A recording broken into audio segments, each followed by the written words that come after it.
안녕하십니까. 이번 주에는 49칙, 교감록 제49칙에 삼성과 황금빛 물고기라는 제목으로 책이 되어 있습니다만, 오늘 칠판에는 제목을 삼성과 설봉 이렇게 제목을 붙였어요. 그 삼성 해연선사하고 설봉 의존선사하고 두 사람이 서문답을 나누는 유명한 법문인데, 이 법문은 그 종영록에도 실려 있습니다. 그래서 중국 그 최고의 선생들이 그 성기의 지혜를 나눈 대표적인 선문답으로 널리 알려져 있거든요. 그 주인공이 이제 삼성 선사는 삼성 해연선사, 진주 삼성원이라는 사찰에서 교화를 펼친 해연선사인데, 임재의연선사의 제자죠. 이게 임재의록을 편찬한 사람이 삼성 해연선사예요. 그 임재의록에 보면은 이제 정법반장을 부촉하는 그 법문이 나와요. 조금 이따 하겠습니다만은, 정법반장을 부촉하는 유명한 정법안장이라는 말이 중국에서 보림전이라고 하는 책에도 등장하지만 임재의록에 등장하거든요. 그래서 임재의록에 등장하면서 내 정법안장을 멸각시키지 말라 이렇게 당부를 하는데, 삼성해연이 그때 임재선사가 인종 때 화상의 정법안장을 누가 멸각시키겠습니까? 그러니까 이제 그런 대화를 해요. 그런 이제 선문답을 나누는 그 대표적인 문제, 임재의 정법안장을 부촉받은 제자다. 그래서 삼성해연선사라 임재종의 대표적인 제자라고 할 수 있습니다. 그 다음에 설봉은 덕산성감선사. 이게 중국에서 우리가 선언에서 임재의 활 하죠, 그죠? 임재의 활, 덕산의 방, 유명하잖아요. 이 중국의 대표적인 인물이 임재와 덕산을 꼽는데, 임재의 활을 개성해서 정법안장을 개성한 인물이 삼성해연선사. 그래서 내 정법안장을 멸각시키지 말라 하니까 이제 삼성해연선사가 하를 해요. 그 임재의 하를 이심전심으로 부촉받은 그런 경지를 제대로 이제 하를 통해서 정법안장을 부촉받은 입장을 밝히고 있는 거죠. 그죠? 임재가 내 정법안장이 이 눈먼 나귀 앞에서 멸각될 줄이야 뭐 어떻게 알았느냐 이런 법문을 해요. 이게 이제 이심전심으로 정법안장을 부촉하는 서성과 제자의 전법 상승의 인연이 임재록에 실려 있어요. 그것은 이제 교재에서 적어놨으니까 같이 보겠습니다. 그래서 임재의 대표적인 법을 이은 사람이 삼성해연선사고, 덕산은 방 유명하죠, 그죠? 덕산의 방망이라고 그죠? 덕산은 원래 그 사천성 쪽에서 건강경을 연구했던 유명한 사람인데, 그 남방의 선생들이 전부 다 교학을 무시하고 선의 법문을 강조하니까 이런 마구니가 어디 있느냐? 그래서 불법의 정법을 공부하지 않고 선법을 정법으로 삼고 있는 마구니들을 내가 타파시킨다. 그래서 이제 건강경의 소초를 짊어지고 남방의 수행성들을, 선성들을 이렇게 쳐부수려고 왔다가 용담숭신선사를 만나겠죠. 그래서 용담숭신선사를 만나고 나서 깨닫고 난 뒤에 유명한 덕산에 선방을 휘두르는 선풍을 펼치죠. 그래서 덕산의 문화에서 설봉의존선사는 어떤 임무를 했느냐 하면은, 자주 언급했지만 공양주 역할을 했죠. 그래서 이제 설언이라고 말 써요. 설언이라고 하는 이 언자를 어느 언자를 쓰는데, 설봉선사는 항상 언지에서, 남이 보이지 않는 언지에서 덕행을 실천하는 수행성이라는 뜻이에요. 그래서 이제 공양주로서 항상 대중을 위해서 공양을 지어서 대중들에게 공양주의 그 역할을 담당해서 살았던 사람이고, 또 동산양계선사의 문화에 동산양계선사를 9번이나 친견해요. 3번 투자산에 오르고 투자대동선사를 친견하고 9번 동산양계선사를 친견하는 굉장히 구도심이 철저하고 오랫동안 수행을 많이 하는 인물이죠. 그죠? 그런데도 항상 남이 보이지 않는 어려운 일을 도맡아서 하는 사람이에요. 그래서 서른이란 말을 우리가 지금 이야기하고 있는 화장실을 말해요. 화장실 청소를 항상 설봉이 하고 공양주 노릇을 했던, 대중을 위해서 자신의 온 몸을 아끼지 않고 모든 대중이 수행을 잘할 수 있도록 공양을 지어 올리고 대중들이 깨끗하게 잘 지낼 수 있도록 청소를 항상 담당하고 이런 역할을 했던 사람이죠. 그래서 설봉을 올리면서 항상 감명받는 말이, 해제철 되면 제자들이 이제 걸망을 메고 다른 선지식을 찾아가잖아요. 그러면 걸망을 자기가 메고 산문 밖에까지 나가요. 제자들의 걸망을 자기가 직접 메고 산문 밖에까지 나가서 그것을 제자를 전송을 하는 거예요. 전송을 하면서 도중에 몸 조심 잘 하세요. 도중이선이라는 유명한 말을 한 거예요. 수행 도중에 몸 조심을 잘 해서 수행을 잘 이루도록 하세요. 이 당부를 항상 하고 제자들에게 했다는 유명한 선생이에요. 그래서 설봉의 문화에는 정말 끼라선과 같은 사람이 많이 모여있어요. 그 조당집에는 1700이 모여있다 그래요. 1700의 대중이 모여있다 하고, 우리가 오늘 공부하는 데서는 1500 대중이 모여있다고 합니다. 그래서 1500 대중이나 1700 대중이 모였다 하는 것은요, 중국의 선언에서 최고의 많은 대중이 모였다는 이야기예요. 그래서 위산의 문화에 1500 대중이 모였다 이런 말도 하지만은 사실상 중국 사람이 이제 좀 뻥이 있잖아요. 많은 대중이 모였다 하면은 1500 대중이라는 말 일상적으로 쓰는 말이에요.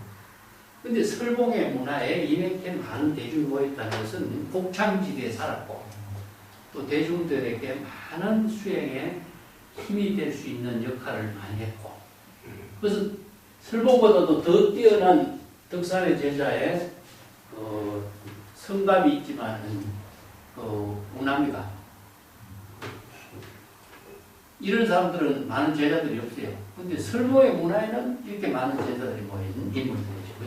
우리가 잘 알고 있는 운문선사 설봉이죠. 현사, 운문, 장경해능, 보복장전 이런 정말 기라성 같은 인물들이 전부 설봉의 문화에서 엄청나게 배출됐어요. 그래서 이제 북쪽에는 조주, 남쪽에는 설봉 이렇게 이제 평가를 받고 있죠. 그럼 두 사람의 제자입니다. 그래서 이제 법을 이은 삼성혜연, 덕산의 법을 이은 설봉 의전선사가 오늘 선문답을 나누고 있어요. 아주 긴장감 넘치는 선문답이죠. 또 문 한번 보겠습니다. 먼저 어제 307페이지에 볼게요. 벽암록 제49칙은 삼성화상과 설봉화상이 이게 금인이라고 하는데 황금빛 물고기를 이렇게 대화를 해서 주제로 이렇게 선문답을 나눠요. 그래서 삼성선사가 설봉선사를 찾아가서 이렇게 질문합니다. 투망금인, 거물을 뚫고 나온 황금 물고기는 무엇을 먹이로 합니까? 이것은 미끼로 해서 잡는다는 뜻이 아니고 무엇을 먹이로 해서 살고 있습니까? 이런 말이에요. 이게 거물을 뚫고 나왔다는 말은 무엇이냐 하면은 생사, 번뇌, 망념의 거물이죠. 그죠?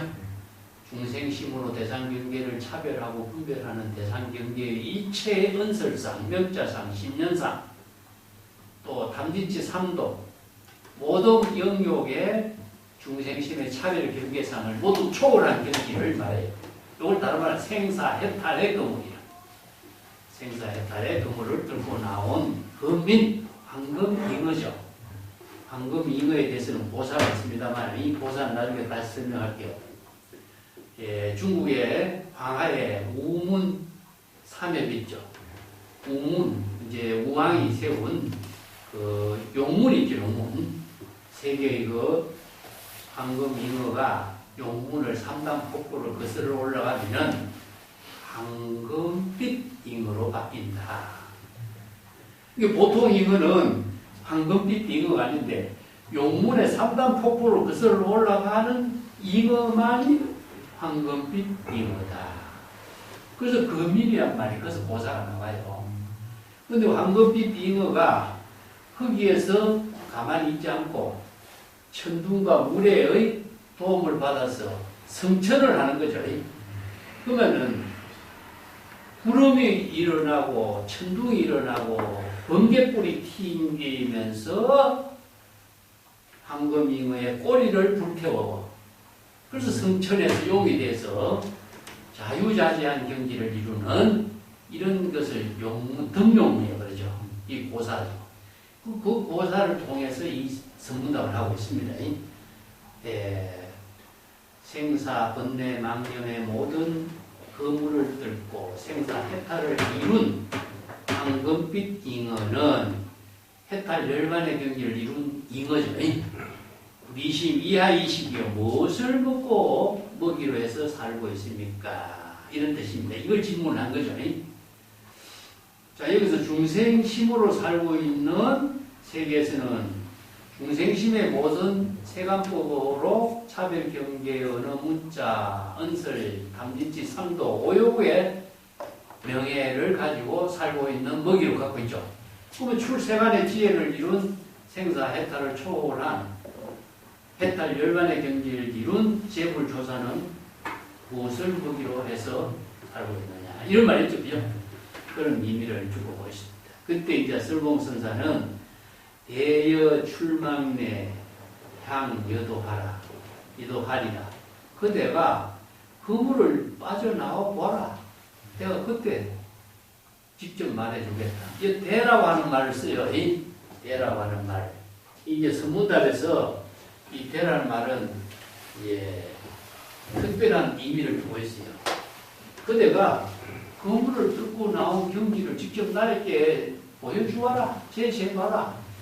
그대가 그런 경지를 이룬다면 내가 그런 경지를 이룬 사람에게 직접 이야기해주겠다. 이런 의미를 두고 있어요. 그래서 유명한 성문답에서 대멋은 이런 말씀입니다. 그 유명한 마조선사하고 관거사의 대화에도 나와요. 그 대라고 하는 말을 써갖고 만법과 짝이 되지 않는 자는 누굽니까? 관거사 이렇게 질문하죠. 그죠? 그대가 일부 흡진 서강수 한 입에 서강수 물을 다 삼킨 이후에 삼킨다면은 내가 그때 대답해 주겠다. 이렇게 대답해요. 같은 용법입니다. 그대가 한 입에 서강수 큰 동정호의 물을 그 엄청난 동정의 바닷물, 바닷물과 같은 물을 한 입에 다 삼킨다면 내 그때 대답. 이런 말이죠. 자, 여기서 뭐냐 하면은 일구 흡진 한 입에 하는 것은 뭐죠? 바로 만법을 자기 것으로 만들 수 있는 경지. 만법 일의 경지. 일심의 지혜를 누르면 뭡니까? 바로 진여 일심은 법계 일상이 되겠죠. 그죠? 예. 진여 일심은 법계 일상의 경지다. 그래서 법계 일상의 경지를 이루면은 내가 그때에게 대답해 주겠다.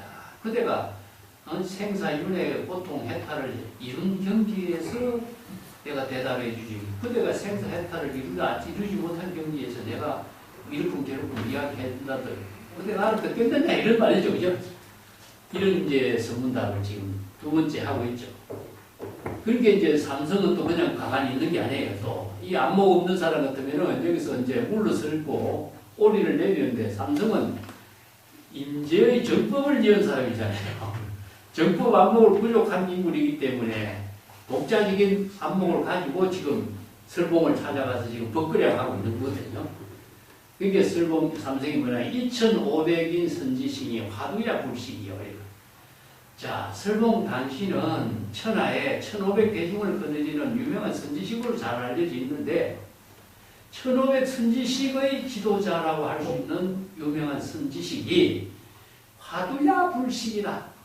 이 화두라고 하는 것은 뭡니까? 지금 선문답이잖아요. 지금 대화를 나눈 것을 화두를 우리가 화두를 참고한다 하는 것은 두 사람이 나눈 선문답을 화두라고 해요. 또 불식하고 화두를 불식이란 말 쓰죠. 오늘 우리가 글자대로 보면 말귀도 못 알아듣는 분 이런 말이지, 그죠? 말귀도 못 알아듣는다. 그런데 이게 선문답에서는 화두도 말귀를 못 알아듣는 게 선문답의 본질에 대해서 불식이라는 뜻입니다. 중생심으로 차별 분별심을 갖지 않는 경지다 이런 의미예요. 이게 지금 열쇠예요, 열쇠. 그래서 이거 선문답에서 제시하고 있는 언어를 글자대로 번역한다면요, 이 선문답의 본질을 망쳐요. 그래서 오늘 이 공부할 내용이 한 구절 한 구절 전부 다 공부할 내용이에요, 선문답에. 그래서 이제 설봉선사는 노성 주지 4번이다. 그러면 설봉선사가 지금 삼성선사가 이렇게 대하는 말에 대해서 자신의 독자적인 안목으로 또 제시해야 될 거 아니에요. 그때 설봉선사는 노성은 지금 주지로서 내가 할 일에 너무나 바쁘다. 이렇게 한마디로. 그래서 이 선문답이 한 번 질문하고 대답하고 또 한 번 질문하고 대답하죠. 그래서 두 번의 질문에 두 번의 대답으로 선문답이 딱 이루어져요. 그래서 이 선문답의 내용이 참 대단한 선문답으로 중국 선언에서 주목받고 있습니다. 그래서 이제 천동경지선사가 종용록에서도 이 한칙의 공안을 그대로 제시하고 있는데 오늘 나중에 시간 되면은 천동경지선사의 개송까지도 같이 공부할 겁니다. 예. 자, 이 공안은 문양송고 46축에도 언급됐고 종용록 33축에도 수록하고 있고 또 병암록 제49축에도 수록하고 있습니다. 그런데 중국의 유명한 공안집에서는 이 한칙에 선문답이 많은 사람들에게 참선 수행에 중요한 선문답으로 주목을 받고 있습니다. 아까도 이야기했지만 삼성선사는 인제의연선사의 법을 이은 삼성해연선사, 인제록을 편집한 사람으로 알려져 있는데 인제의록을 편집한 제자로 이렇게 이제 후대 인제록에 편집된 삼성해연집 편집으로 이렇게 기록되어 있어요. 근데 이것은 우리가 볼 적에 조금 이제 의문점은 있어요. 왜냐하면은 어록이라고 하는 것은요, 제자들 시대에 기록이 돼요. 이게 스승의 법문집을 제자가 바로 기록한다는 것은 참 드문 일이거든요. 초기에는, 후대에는 있었지만 시자들이 기록했기 때문에 그건 가능했지만 초기에는 인제어록 같은 경우에는 좀 후대에 편찬됐다고 볼 수 있어요. 그렇기 때문에 이것을 후대에 편찬됐지만은 인제의 수제자인 해연선사가 편찬한 것으로 이렇게 기록하지 않았나 이렇게 보고 있습니다. 어쨌든 인제선사의 정법을 이은 선성으로서 삼성해연선사는 주목을 받는 인물이죠. 삼성해연선사는 향음선사, 설봉의존, 당대의 유명한 앙산, 덕산, 최고의 선성들을 모두 참배해요. 그래서 이게 선성들을 인제의 정법을 이으면서도 왜 이렇게 당대 유명한 고선들을 참문하는가? 자, 이게 중국 선성들이 행각수행이라고 그래요. 행각수행.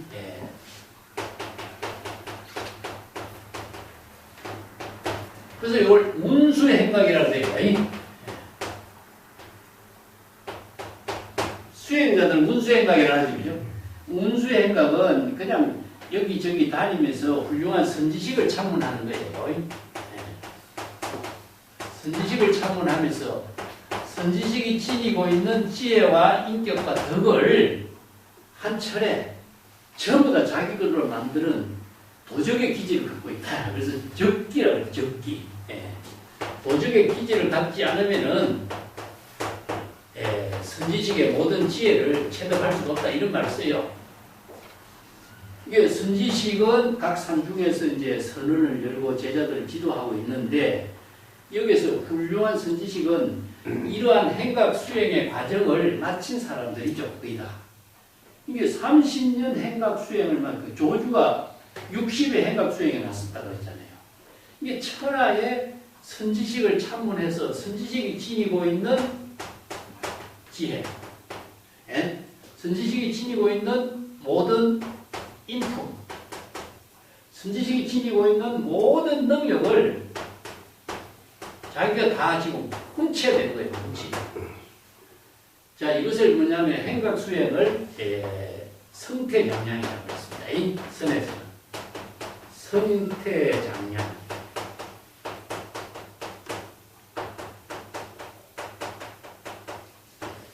성태장량 이 말은요. 이제 성태는 뭐죠? 바로 열애장이죠. 그죠? 이게 정법의 안목을 구족했어. 열애장. 중생심의 모든 생사해탈을 이룬 경지를 이루었지만은 성태가 길이 지혜로 잘 양성 성숙할 수 있는 능력을 키우는 시간이 뭡니까? 바로 운수행각을 통해서요. 그래서 이제 천하의 선지식들을 찾아다니면서 집신을 달꾼다. 집신을 달꾸는 것은 뭐죠? 파초해라는 거죠. 네. 파초해. 전부 다 연계되는 거예요. 집신을 푸는 이유다. 그래서 집신을 얼만큼 떨거느냐. 옛날에 행각 수행한 사람들이. 그래서 황백선사 같은 경우에 모친이 수행성들에게 집신을 만들어가지고 이렇게 베푼다든가 이런 행각을 이렇게 모시하는 이런 일들을 많이 했어요. 이게 행각성들이 집신을 신고 천하의 선식을 찾아다니면서 성태장량의 구법행을 하는 것이죠. 이게 지혜는 뭐입니까? 방편의 지혜다. 방편지. 이게 정법의 안목을 부족한 사람이 천하의 선지식이 지니고 있는 가풍, 선풍을 방편의 지혜로서 어떻게 이분은 제시하는 거죠. 자, 여기서 가풍이 나옵니다. 이게 선지식마다 모든 것을 인재는 하를 했다든가 덕산을 바른 방망이를 치다든가 인재 중에서는 뭡니까? 분신 오이에 법을 펼친다든가 이런 독자적인 능력을 전부 다 갖고 있거든요. 이런 능력을 다 지닌 것을 도적의 기질로서 이것을 다 자기 것으로 익히고 배우는 시간이 운수행각이라. 이걸 이제 성태장량이라 합니다. 근데 여기에서 안목을 갖추었다고 할지라도 이 안목을 마음대로 활용할 수 있는 능력은 뭡니까? 응용의 능력이 있어야 되겠죠. 그렇다면 천하의 선지식을 찾아다니면서 독자적인 그분의 능력을 내 것으로서 만드는 거죠. 이걸 바로 이제 선지식들이 지니고 있는 능력을 훔치는 수행이다. 그래서 발조 참여하는 성태장량이다. 발조 참여란 말 썼죠, 그죠? 네. 이 발조 참여라고 해요. 발조 참여한다 이렇게 했어요. 그 선생들이 행각 수행을 이렇게 했습니다. 그래서 천하의 선지식을 두루 참문하고 그 선지식이 지닌 방편의 지혜와 성기의 지혜와 모든 이품과 가풍을 훔치는 이런 수행을 했다. 그래서 이제 삼성이 인재선사를 모신 지 17년을 모시고 수행을 했는데 이제 인종이 되고 난 이후에는 이제 천하의 선지식들을 찾아다니면서 행각 수행한 거예요. 우리 교재 뒷페이지 넘겨보세요. 308페이지. 네.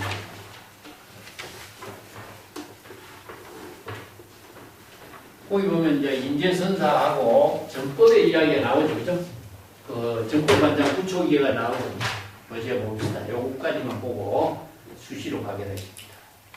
인재선사의 정법반장을 구촉하는 선문답으로 인재선사의 정법을 개성한 사실을 인재록에 다음같이 수록한다.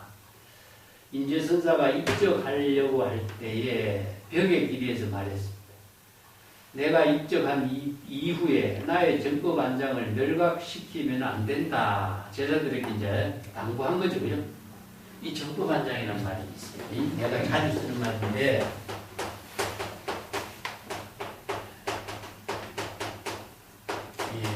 중국 선생들의 모든 수행은 정법안장을 부족하는 일이 수행, 대사요필이에요. 이게. 대사요필입니다. 인제는 진정견해라고 그랬죠. 그죠? 똑같은 말을 씁니다. 진정견해를 부족할 때 대사요필이다. 이런 뜻이에요. 그래서 생사대사를 해결했다라고 하는 내용은 뭘까요? 여기서 오늘 주제가 나오는 것이 거물을 뜯고 나오는 황금 물고기는 어떤 입장일까? 예?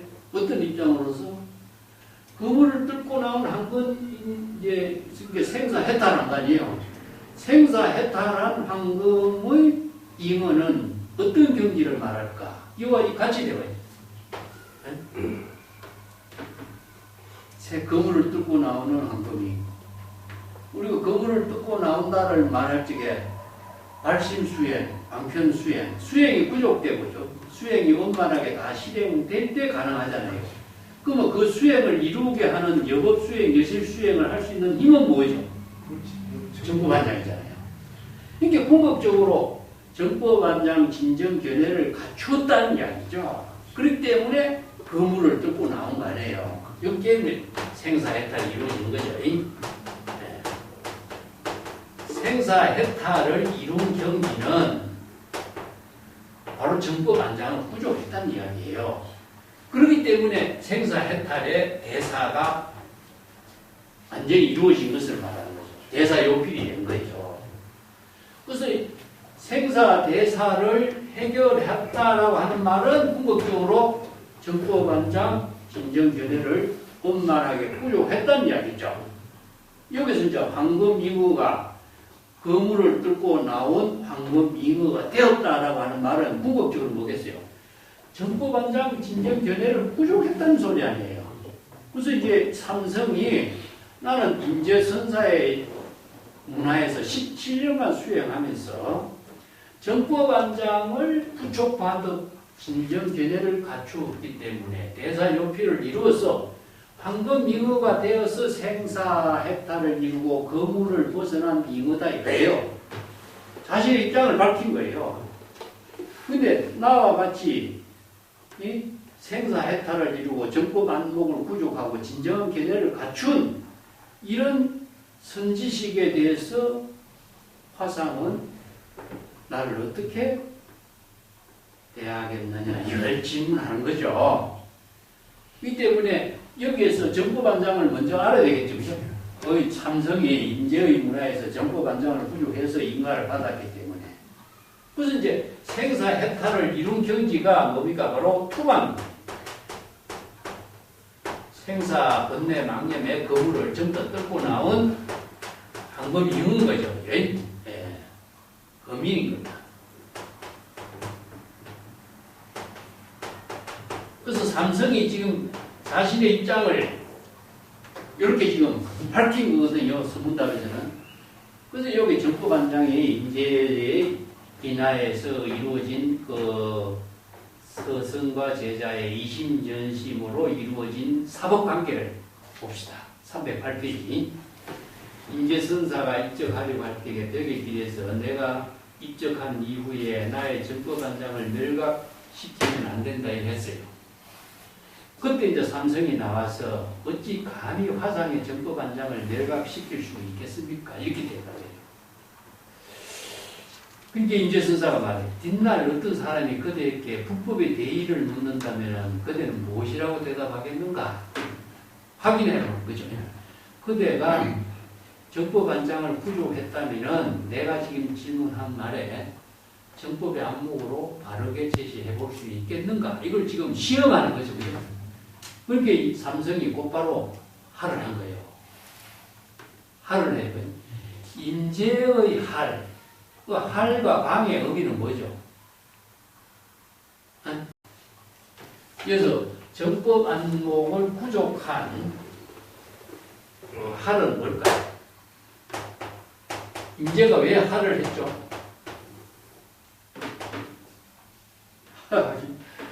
자, 할과 방이라고 하는 것을 덕산의 방, 할은 무엇이냐?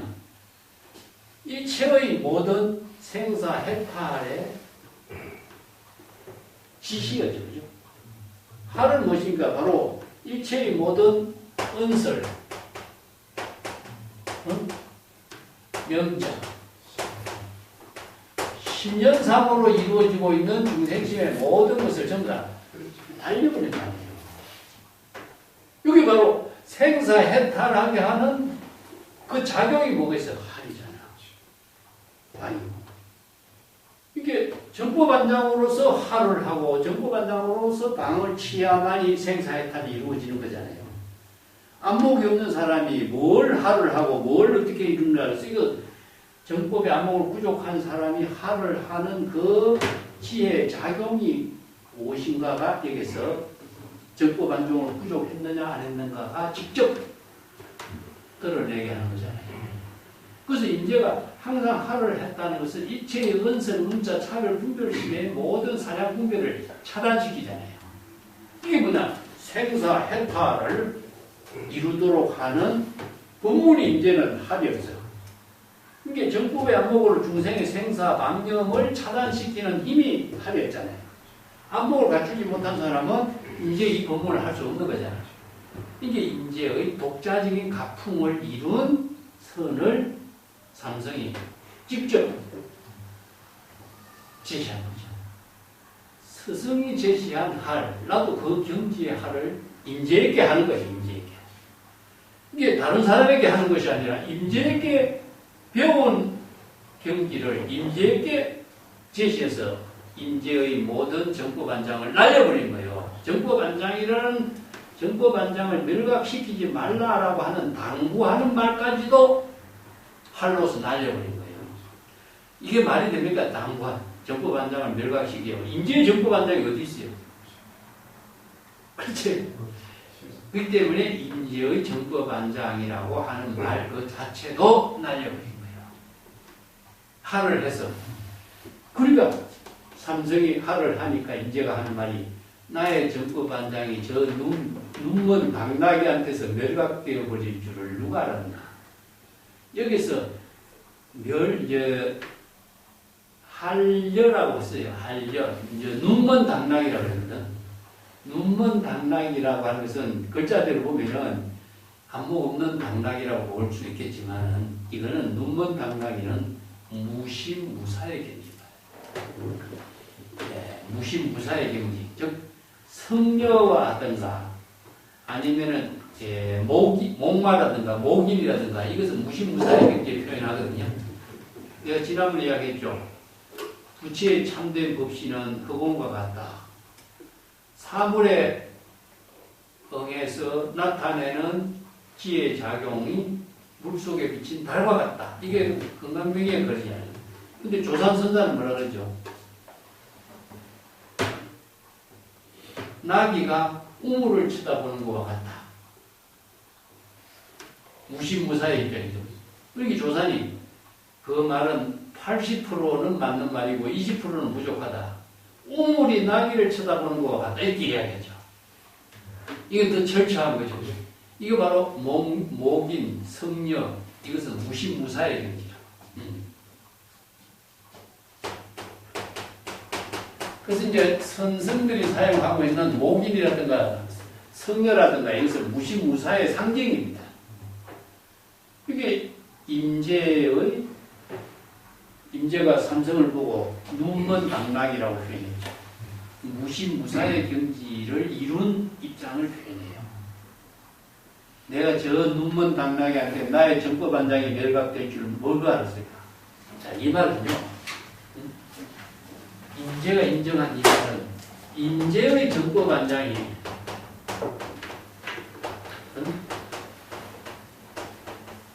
멸각되는 거죠. 그렇다면 그러면은 삼성의 정법반장은 어떻게 되죠?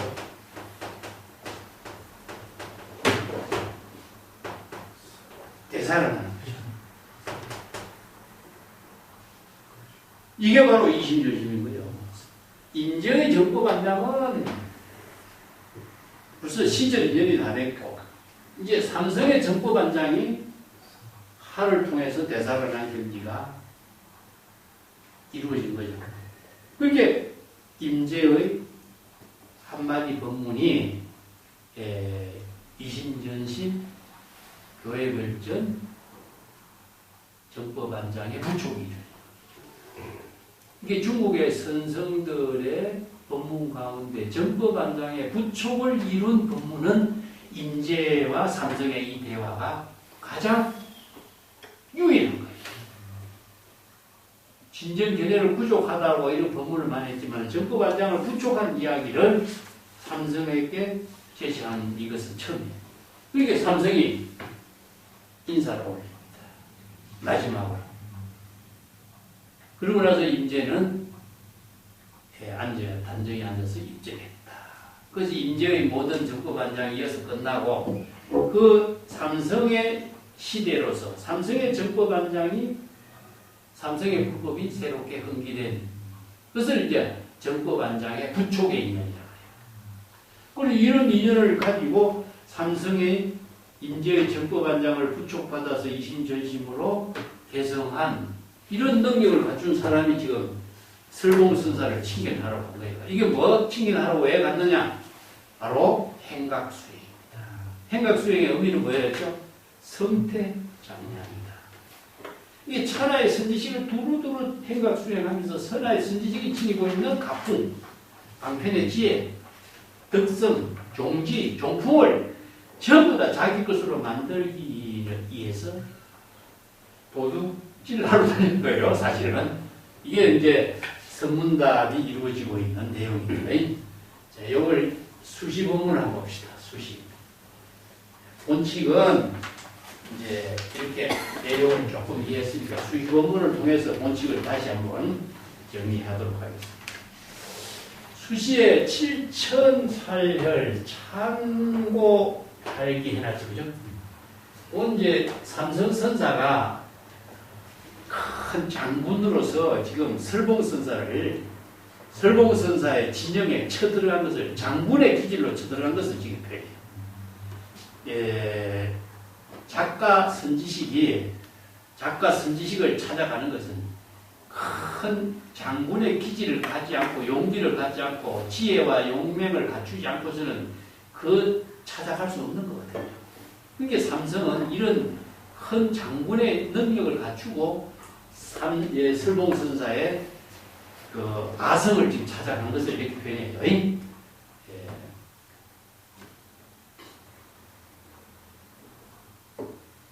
때문에 설두선사가 삼성이 종행무진으로 자유자재하게 장군으로서 적진을 향해 돌진해야 하는 그런 기질을 7,800이라고. 7,800이라는 것은 구석구석에 파고 들어가서 막힘이 없이 그냥 모든 것을 다 파헤치는 걸 말하잖아요.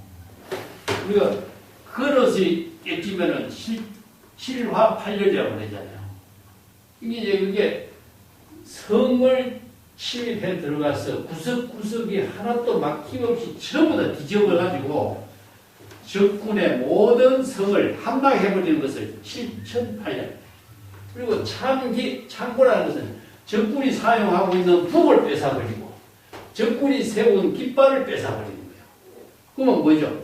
성을 완전히 함락해버린 거죠.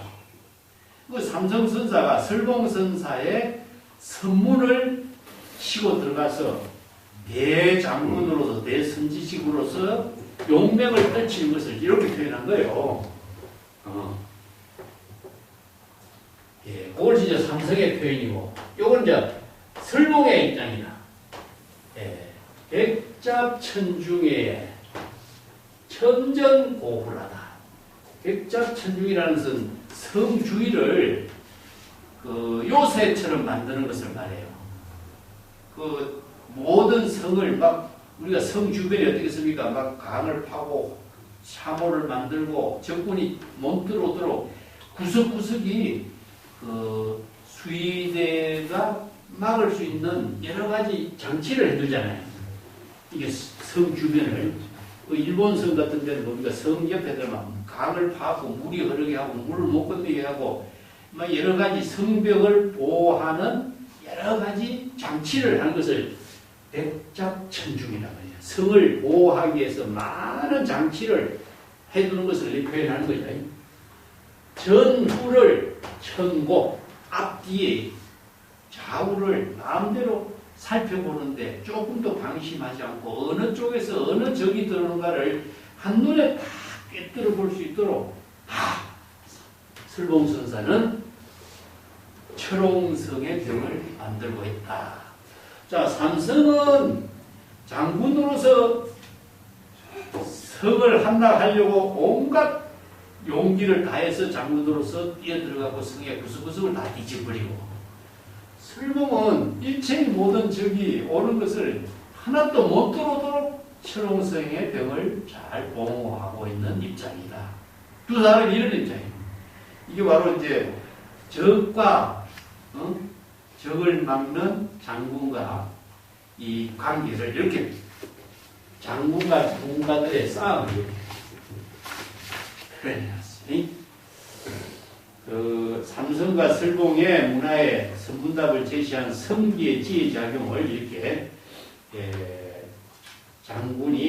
장군을 성을 공격하는 것처럼 이렇게 이제 언어 끝끝선사는 수십 원문으로 제시해놨습니다. 전법 안목의 성기의 지혜를 갖춘 작가 동지가 만나서 선문답 법전을 펼칩니다. 법전을 펼치는 장군과 장군의 전투와 같이 한치도 양보가 없는 이런 경지. 이걸 다른 말로 한다면 먼저 우리가 선생들이 이야기할 때는 적수지음이라고 해요.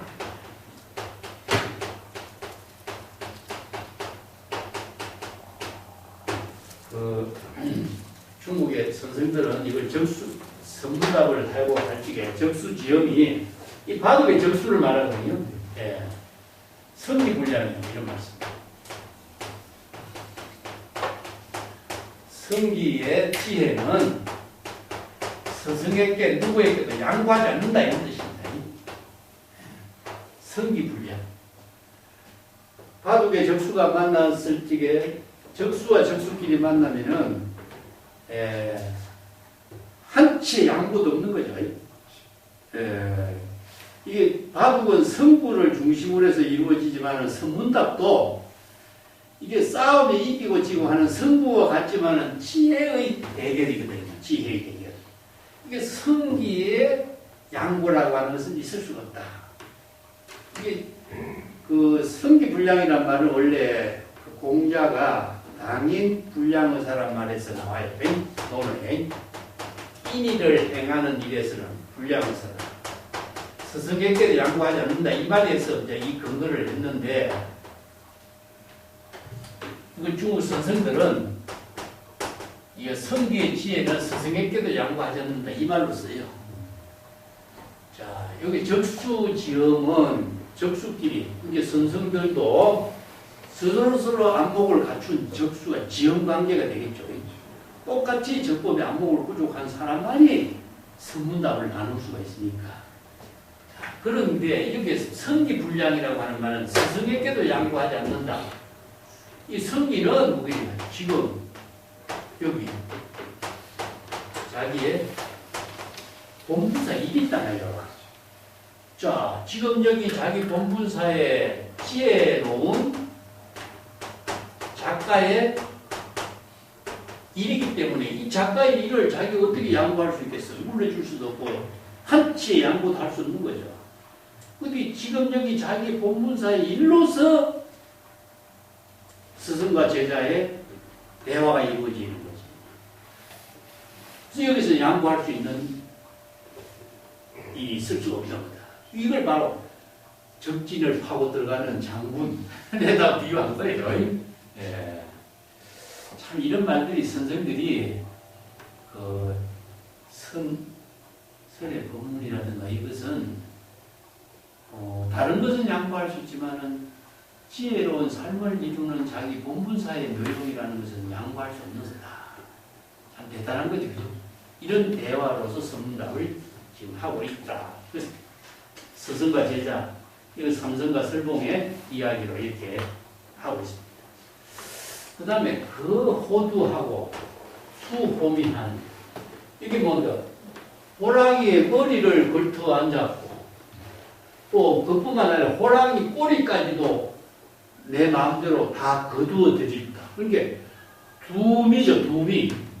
호랑이 머리를 걸터 앉았고 호랑이 꼬리까지도 다 장악해버린다. 이게 들어 앞뒤라든가 전후라든가 선악이라든가 모든 차별상을 모두 다 파주 잡아 한치의 양보도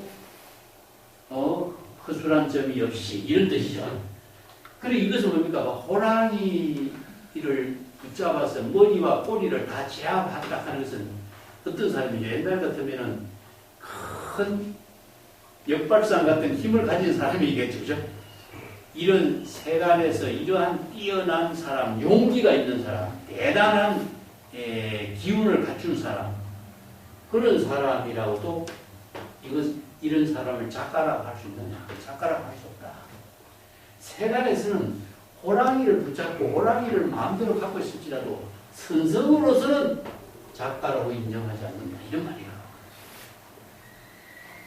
또 우두몰 마두해 하는 것. 우두, 소머리가 빠지고 말머리가 되살아나고, 이것은 뭡니까? 신축기모라는 것을 이렇게 표현해요. 마술사가, 마술사가 이게 모든 장난감을 갖고 마음대로 조종하는 것을 이렇게 표현해야죠. 그죠? 이게 마술사가 마음대로 소머리, 말머리를 바꾸어서 신묘한 기계, 기묘한 작용을 펼친다고 할지라도 이것은 기특한 일이라고 할 수 없다. 자, 여기서 이제 작가와 기특한 일을 원호극권 선사가 문제를 제기했죠. 자, 여기서 세간에서 아무리 뛰어난 힘을 갖춘 사람이라도, 세간에서 아무리 재주가 뛰어난 사람이라도 이런 말로 할 수가 있는 거죠. 그렇지만 작가는 뭐죠? 작가 선지식입니다. 선에서 이야기하고 있는 작가 선지식은 선성들을 작가 선지식이라고 해요. 그 선성들을 왜 작가 선지식이라고 해요? 작가는 무슨 의미예요? 그래서 작가라고 하는 말이 원래 선성들을 작가라고 했어요. 창조하는 힘을 갖고 있어요. 원래 그 중국에서 작가란 말이 선성들을 칭하는 말이었어요. 그래서 작가 선지식인데, 이것을 다른 말로 한다면은 성기의 지혜를 통해서 출세간의 지혜를 제시할 수 있는 능력을 갖춘 사람. 자, 이것을 우리가 다른 말로 한다면 이것은 세간법이에요. 세간에서 아무리 뛰어난 장군, 용기, 재주를 갖추고 있다고 할지라도 선 입장에서 작가라고 할 수 없고, 세간에서 아무리 재주가 뛰어나고 다양한 묘력을 갖춘다고 할지라도 이것은 기특한 일이라고 할 수 있다. 이건 뭡니까? 바로 세간법입니다. 자, 이걸 이야기해요. 세간법에서는 힘이 센 사람, 재주가 있는 사람, 많은 능력을 갖춘 사람이 아무리 훌륭하고 할지라도 이것은 출세간의 입장에서는 작가 선지식이 될 수가 없고 기특한 일이 돼. 기특이란 말을 다른 말로 한다면 뭘까? 지혜이지만은 기특한 것은 신이라든가 아니면은 희유라든가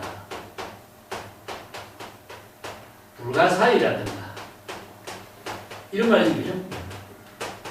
이제 선에서 사용하고 있는, 경전에서 사용하고 있는 희유, 불가사의, 기특이라고 하는 것은 뭡니까? 바로 출세간의 지혜죠. 이게 불가사의 해탈 경계를 말해요. 이것은 작가도 말이죠. 출세간의 지혜를 말해요. 그렇기 때문에 세간법이 아무리 뛰어날지라도 세간법에서 이야기하고 있는 그 재주 갖고는 출세간의 작가가 될 수 없고, 세간에서 아무리 기술이 묘한다 할지라도 출세간의 불가사의한 기특한 공덕행위라고 하는 것이 될 수 없는 거예요. 그렇다면 작가 선지식은 뭡니까? 바로 출세간이죠. 출세간지를 언설 문자로 제시할 수 있는 능력이죠. 이 때문에 선생들이 지금 선문답을 이룰 중에 이렇게 지금 삼성과 설봉이 선문답으로 제시하고 있는 이 말이에요. 거물을 뜯고 나온 고기는, 황금 고기는 뭘 먹고 사느냐. 그대가 거물을 뜯고 나올 때 내가 말해주겠다. 이렇게 지금 작가가 제시하고 있는 말이 뭐죠? 바로 출세간의 작가 선지식이 선문답으로 제시하는 언어를 말해요. 이것은 세간의 언어로서 이야기하는 거 아니죠? 그죠? 출세간의 지혜의 방편 본문을 제시하는 언어를 창조하는 사람을 작가라고. 1500 대중을 거느리라는 대선지식이 어찌 화두도 불식입니까? 하니까 노성은 주지하는 일이 바쁘다. 이렇게 또 언어로 대화하죠. 자, 이것이 바로 작가 선지식이 불가사의 한 해탈 경계를 이룬 선문답으로 이룬 지혜다. 이겁니다. 그런 지혜를, 그러니까 세간의 모든 일이 아무리 뛰어난 용맹을 갖춘다고 할지라도 출세간의 지혜가 될 수가 없고, 불가사의 한 해탈 경계에 기특한 일이 이루어질 수 없다. 이런 이야기죠. 그죠? 오늘 지금 삼성과 설봉의 대화를 갖고 이야기해요. 자, 여기에서 차도 하나, 과량전인. 이 과량전이라는 것은 뭡니까? 일체의 세간에서 일반 사람들의 능력을 다 초월한 경기를 과량전입니다. 그렇기 때문에 뭐 출세한 사람이라든가 세간의 모든 경계를 초월한 능력, 그 선성들을 과량전이라고 평가하거든요. 그런 능력을 갖춘 사람이 자, 세간에서 출세간의 지혜를 갖춘 사람. 여기서는 과량전이면 여기 삼성을 이야기해요. 삼성선사와 같이 이렇게 모든 역량을 초월한 대단한 경지를 이룬 선성이 찾아올 때는 어떻게 대접해야 될까? 설봉선사가 삼성선사와 같이 이렇게 안목을 갖춘 대선지식이 선문답으로 도전해올 때 설봉선사는 어떻게 대접해야 될까? 이 문제점을 원칙 공안을 통해서 우리가 한번 잘 살펴보자. 이게 이 선문답이 너무나 유명하니까 이 공안을 가지고 선문답을 창구하는 문제로 제시한 거죠. 과량대인이란 말을 출격대장부라든가 뭐 물량대인이라든가 이런 말도 써요. 선성들이 그렇게 씁니다.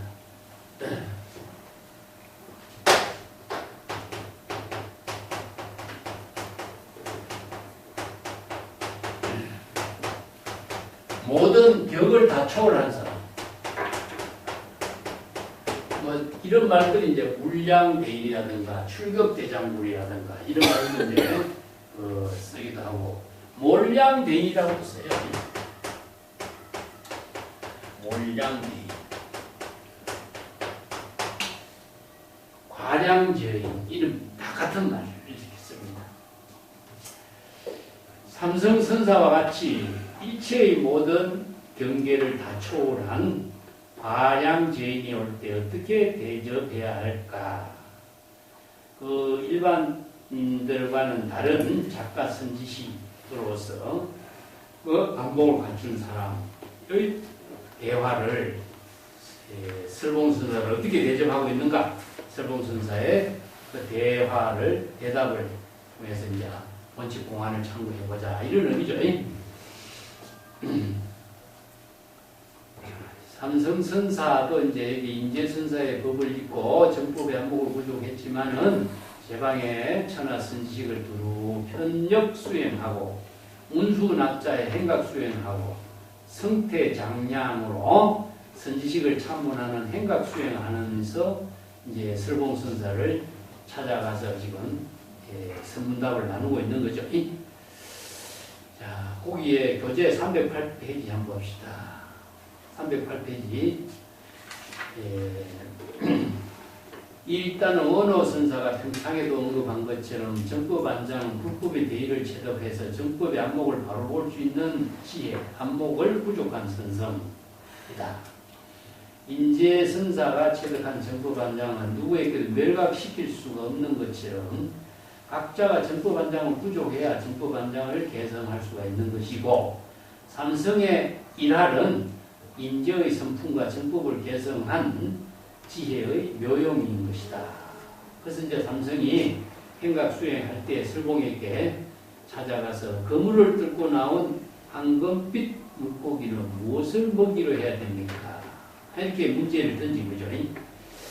여기서 그 황금빛 물고기는 나중에 그 개송에 가서 언급하겠습니다만은,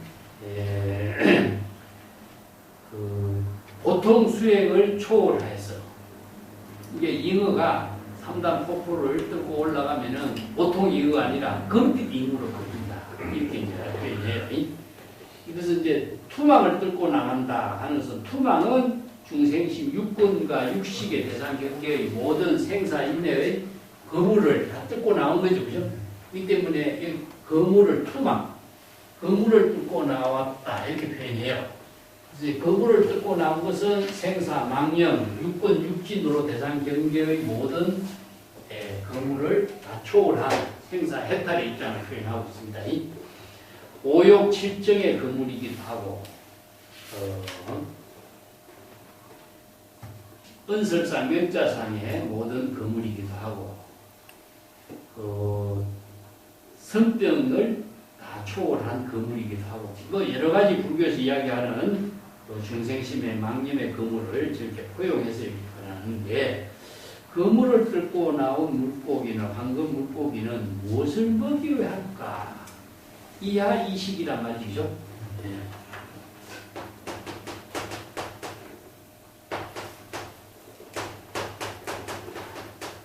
자, 아까도 이야기했지만은,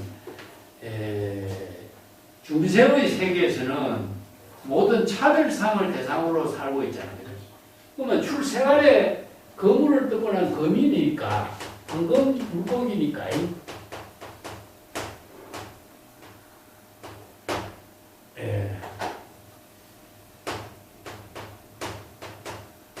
황금 물고기는 무엇을 먹이로 했느냐? 이건 문제야.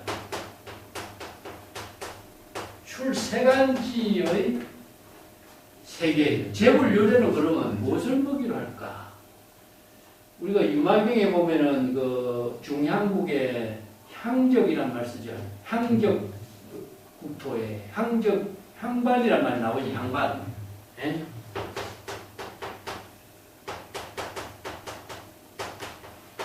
향반.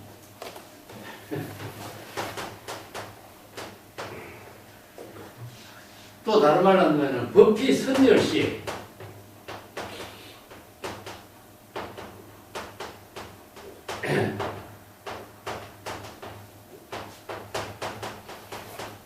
음식으로 이렇게 법별 선열시 이런 말도 쓰죠.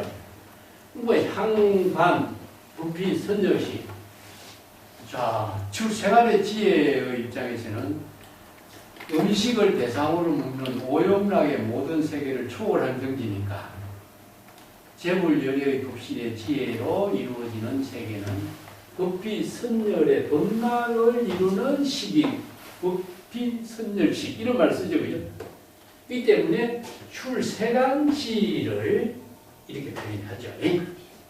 이 때문에 재물열애가 자기 본분사의 지혜로운 삶을 이루는 그 자체가 먹는 문화가 아니라 지혜로운 삶을 사는 본분사에 일어나는 거예요. 이게 무엇을 먹이로 삼느냐 하는 것은 무엇을 자기의 업으로 삼느냐 하는 거랑 마찬가지잖아. 즉 자기 본분사의 일을 어떻게 하느냐 하는 거죠. 그 때문에 출세간지혜로 본분사를 사는 것이 뭐냐? 작가. 그래서 작가 선지식은 남의 말을 빌려 입지 않고 남의 옷을 빌려 입고 남의 말을 차용해 쓰지 않아. 그렇기 때문에 독자적으로 자기가 지혜의 언어를 창조할 수 있는 사람이 되는 거죠.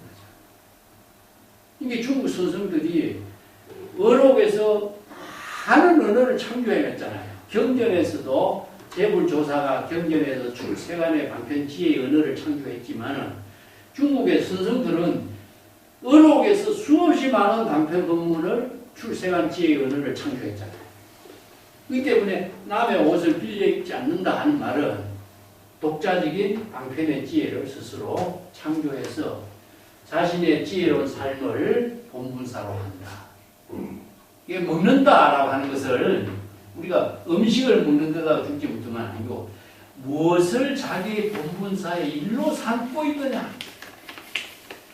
무엇을 해서 먹고 사느냐고 이런 말 쓰잖아요. 세간에서도 무엇을 해서 먹고 사느냐 하는 것은 무엇을 하느냐 하는 것이지 먹고 사는데 먹는데 문제가 있는 건 아니에요. 그죠? 본분사이다.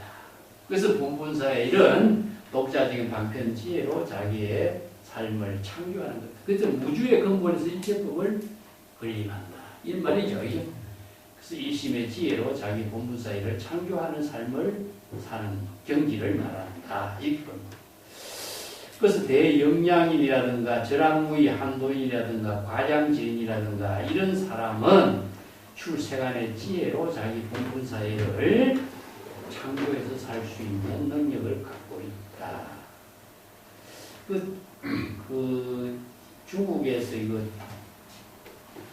종용론에도 이런 말이 나와요. 그죠? 구름을 먹이로 삼고 초생달을 낚시바늘로 삼고 해서 청진에다가 고기를 낚았는데 나이는 많고 마음은 외로워서 아무도 그 무는 물고기가 없다 이런 시를 읊은 사람이 있잖아요. 그래서 이제 직구가 뭐죠? 고든 낚시로 물고기를 낚는 것을 우리가 강태공 이야기로 유명하잖아요. 근데 선생들도 그렇거든. 그냥 굽은 낚시로 물고기를 잡는 것이 아니라 고든 낚시로 물고기 잡는 거다. 그래서 천척사륜 직하수라. 천척의 긴 낚시바늘을 바로 물속에 넣는 고든 낚시를 보낸 거야. 그래서 이제 아무도 물고기는 고든 낚시를 어떻게 물어? 그러니까 무는 고기도 없고 빈 배에다가 밝은 달빛만 가득 싣고 되돌아간다. 이런 개성들을 선생님. 이게 뭐냐? 무심의 경지에서 무사하게 대상 경지에 이체의 모든 차별 세계를 초월해서 얻은 것도 없고 무지영무득의 경지라. 그냥 본분사의 묘용이 여여하게 산 그런 입장을 갖고 낚시하게 제조하죠. 대사요필의 경지에서는 대상이 모두 초월됐기 때문에 음식을 대상으로 하는 게 아니고 창조적인 삶을 이루는 것을 자기의 본분사로 하는 것을 먹이로 한다. 이렇게 표현하는 거예요. 그러니까 먹이를 대상으로 먹는다 한다면 이것은 대상 경지에 속박된 거잖아. 자기 본분사의 일을 창조하는 일을 본분사로 해서 산다. 이런 표현이 작가의 입장입니다. 그 황금을 뜯고 나면 물고기, 그물을 뜯고 나면 물고기, 황금, 잉어는 무심무사의 경지에서 대자유인이 있기 때문에 일체의 대상 경계를 초월한 입장이죠. 그죠? 그걸 이제 이렇게 비유를 해서 질문을 던지는데 이 질문이 보통 질문이 아니잖아요. 안목이 없는 사람은 이 질문의 내용이 무엇일 뜻인지 먹이라고 하니까 어떤 음식을 이야기하는 거고 음식에 걸리가고 대답한다면 어떻게 되겠어요? 바로 중생님 차별 경계에 타락되죠. 이 때문에 말귀를 못 알아들으면 대화가 안 되는 거죠. 그래서 안목이 없는 사람은 그 말귀를 바로 파악을 못하게 되고 그게 맞추어서 작가 선지식으로 자기의 본분사의 묘용을 펼칠 수가 없는 것이다. 이런 표현이죠. 그 금일이라고 하는 것은 우문 3급의 폭포를 벗어난 입장인데 선생들은 이것을 생사의 그물을 뛰어넘은 거대한 잉어 그 잉어가 되면은 용으로서 이제 변화되고 용이 성천이 할 적에 구름이 일어나면서 우레가 일어나. 그 구름이 일어나고 우레가 일어나면서 뭐가 뛰어나죠? 전기가 막 발생하는 거죠. 그러면서 이제 그 황금잉어의 꼬리를 불태우고, 꼬리를 불태우니까 용이 성룡이 되는 거예요. 그래서 자유자재하게 구름 속에서 몸을 휘감고 성룡이 돼서 하늘에 자유자재한 경지를 이룬다. 이런 이제 그 용의 이야기가 중국의 전설로 전하는 것을 갖고 이제 이야기하죠, 그죠? 근데 그 삼단 폭포를 뛰어오르다가 삼단 폭포를 뛰어오르지 못한 잉어는 어떻게 됩니까? 이마에 상처를 남아. 이게 점액이라 해요. 상처를 남아가지고 물속에서 헤매게 되는 거죠. 그래서 삼단 폭포를 뛰어오르지 못한 물고기는 저 밑에 하류의 강물에서 항상 헤매면서 살고 있다. 그 요걸 이제 중국의 덕룡문의 고사를 갖고 이야기하고 있는데, 선생들은 이것을 전부 다 입신출세로 이야기합니다. 그래서 입신출세의 이야기를 갖고 덕룡문이라든가 이런 말도 쓰는 거예요. 그렇기 때문에 과거에 입신출세하는 것을 전부 다 덕룡문에다 비유하는 거예요.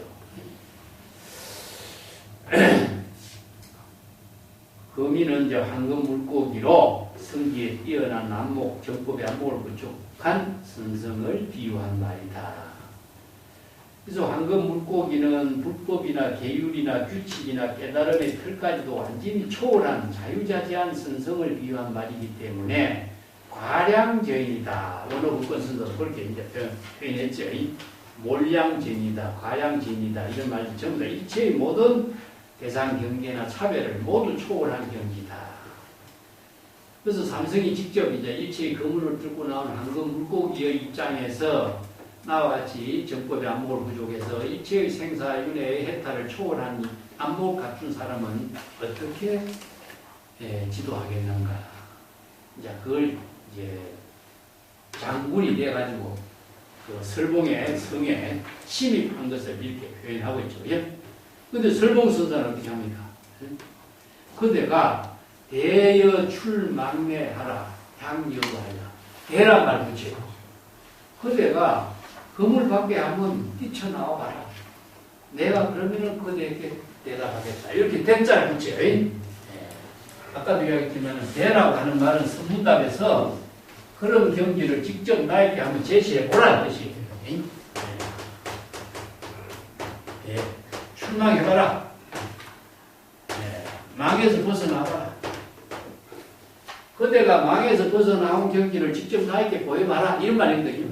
이 대라고 하는 말은 내가 그대가 망에서 튀어나온 것을 내가 직접 한번 보고 내가 그때 말해주겠다. 그래서 이제 유명한 아까도 얘기했지만 방거사가 임재선 마주선사를 만나서 만법과 짝이 되지 않는 자는 누굽니까? 그대가 한 입에 서강수문을 다 삼킨 이후에 내가 대답해 주겠다.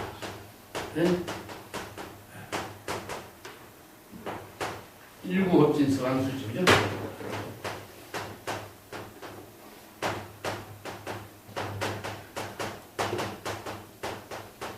그래서 대라고 하는 말에 무엇이냐 하면은 이것을 다른 말로 한다면은 정지, 소진 이 얘기입니다. 자, 직접 그대가 깨달아 정득한 지혜를 갖추는 입장에서 내가 직접 우리가 지금 확인하고 이야기할 수 있는 것이지 깨달아 정득한 지혜가 없는 사람에게 내가 뭔 이야기를 해준 걸 알겠느냐 이런 말이죠. 이 지는 뭐죠? 물, 지혜는 거예요. 이 지는 바자의 지입니다.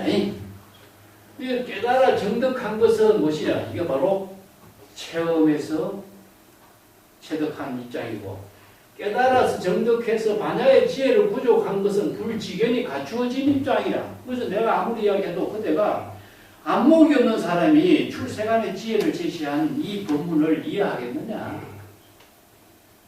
그대가 직접 그물을 뚫고 나왔을 때 내가 대답해 주겠다.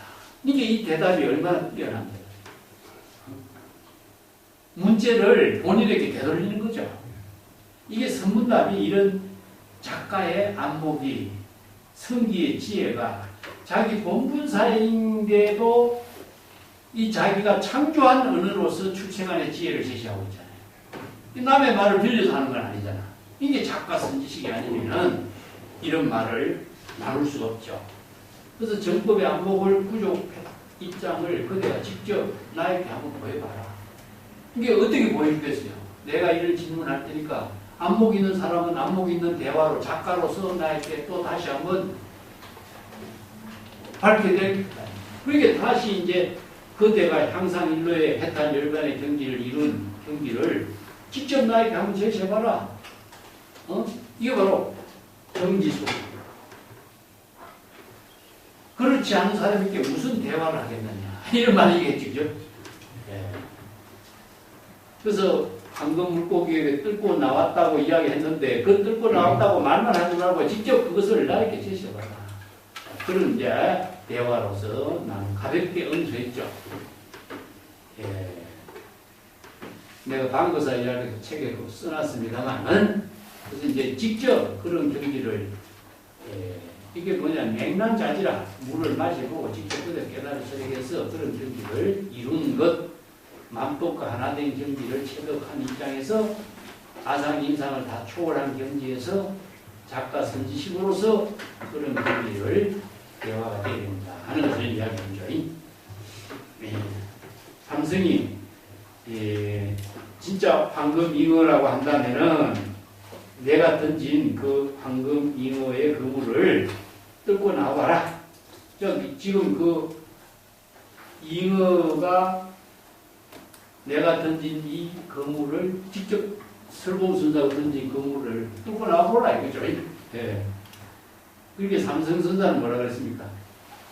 1500인 선지식이 화두야 불식이다. 요 한마디를 했어요. 2500인 선지식을 뭡니까? 설공선사의 문화에 1500대중이 모인 선지식을 지도하는 유명한 선지식 작가, 대선지식이 화두야 불식이다. 이 화두라고 하는 말 자체가요, 이제 선문답이죠.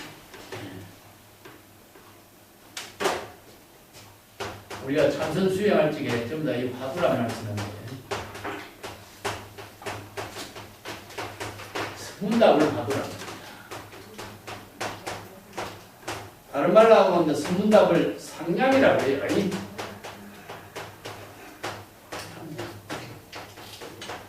근데 이 선문답은 출세간입니다. 그래서 일상적인 언어로서 대화하는 것 같지만은 일상적인 언어 그 자체가 출세간지의 언어예요. 이게 사양 분별이 개입할 수가 없어요. 이게 이제 선성들의 선문답은 전부 다 출세간지로 이루어진 대화이거든요. 그렇기 때문에 선문답을 지금 삼성이 설봉에게 지금 질문하고 대답하고 하는 이 자체가 출세간지로 이루어지는 대화라는 것이다. 그것을 지금 화두야 불식, 자, 불식이라고 하는 말도 불식이라는 말을 내가 자주 쓰지만 그것은 부지, 불회, 즉 의식의 대상 경계 사량 풍배들이 초월된 입장이에요. 이 식을요 알지 못한다 이렇게 번역하면 되거든요. 사량 분별을 초월한 것, 어느 문자를 선문답의 어느 문자를 은설 문자를 대상 경계로 인식하고 이해하지 않는다는 입장이에요. 인식하면 중생심이 되거든요. 그렇기 때문에 여기에 전부 다 출세간 이것은 출세간 지혜로 이루기 때문에 진여일심의 지혜로 나눈 대화를 중생심으로 이해하면은 이 선문답의 본질이 죽어버리죠. 그렇기 때문에 이 선문답은 지금 화두 그 자체가 출세간의 지혜를 이루어진 말인데 그대와 내가 선문답을 나눈 그 출세간 지혜의 대화를 그대가 은설 문자를 대상 경계로 인식하고 있지 않군 이런 말입니다.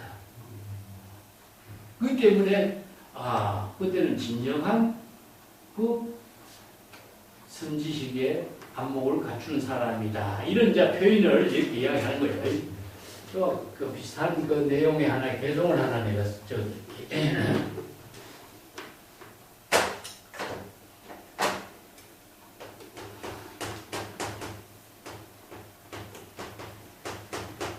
온 산부에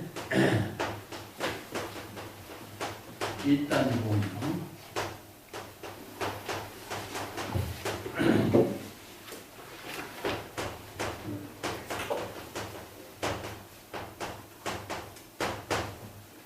동문 칠입의 불상입니다.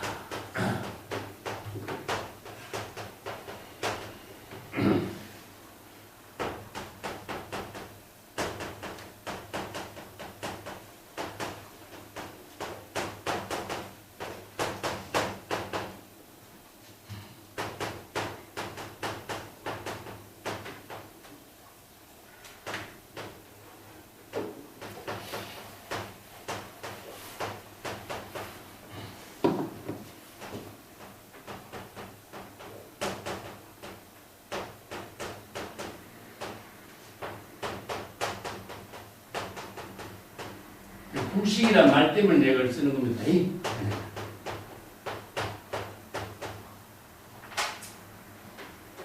화두야 불식이란 말을 쓰는데 이 중국 선성에 이거 이름도 없는 어떤 선성이 쓴 개송이에요. 이 개송이 온 산두에 있다는 거. 온 산이라는 것은 우리가 육체적으로 이루어진 몸을 말하죠, 그죠? 온 산두. 이게 온으로 이루어진 우리 몸입니다. 그죠? 온이 모두 계곡이다. 이런 말 쓰죠, 반야신경에. 온 산두에 일체 공이다. 온이 모두 공한 경지를 깨달아 체득했다. 반야신경에 나오죠, 그죠? 이게 육체가 안입이 설신이 온, 색수상, 행식, 이체의 모든 것이 다 공한 경지를 반야신경에서 읊고 있죠, 그죠? 그래서 제목 공상이란 말이죠. 근데 그 일체의 모든 육체가 온이 모두 공한 경지를 깨달아 체득한 입장인데 동문으로 출입하면서 서로 상공하지 못해. 이 문이라는 것이 뭡니까? 바로 육권의 문이죠, 그죠? 육권의 문으로서 서로 출입을 항상 하고 있으면서도 서로가 상공하지 못해. 이게 무엇이냐? 와, 진여하고 육권하고가 모두가 다 육권의 문을 함께 출입해. 그래서 이걸 진망화합식이라고 우리가 했죠, 그죠? 진망화합식. 우리가 중생심으로서 작용할 때도 육권의 문을 통과하고 진여 일심이 지혜로 작용할 때도 육권의 문을 통과해. 그런데도 육권의 문을 진여로 통과하고 육식으로 통과를 하지 말고 서로 출입하지만은 진여하고 육권하고가 서로 상봉을 하잖아. 왜 그럴까? 출세간의 지혜가 작용하면 진여의 지혜가 이루어지기 때문이고 중생심으로 작용하면 육권, 육식의 작용으로 이루어지거든요. 그렇기 때문에 서로 상봉이 불가능한 거지. 상봉이 이루어지지 않는 거예요. 진여의 지혜가 작용하면 육식이 소멸돼. 그렇기 때문에 이걸 다른 말로 한다면 기시로 했어. 망심이 소멸하면 법신이 드러난다. 이렇게 표현해요. 망심이 소멸하면 육권의 작용이 소멸하면 진여 법신이 지혜가 작용해. 그렇기 때문에 우리가 불교에서 수행이 이루어지는 거라.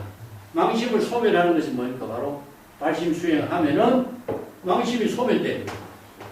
그러면 법신이 진여 법신이 지혜가 드러나는 거예요. 그래서 불교의 수행론은 바로 진여와 육군의 망심의 관계를 변화시키는 거거든요. 이게 운섭이라든가 발심수행이라든가 이런 말로도 이제 표현하고 있는 거예요. 그 때문에 똑같은 육군의 문을 서로 출입하지만은 진여가 지혜로 작용할 때 육식이 중생심으로 작용할 때 서로 상봉하는 일이 없어.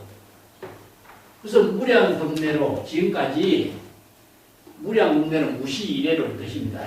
지금부터 처음부터 지금까지 집을 빌려서 우리의 육체의 집을 빌려서 함께 거주를 하고 있어.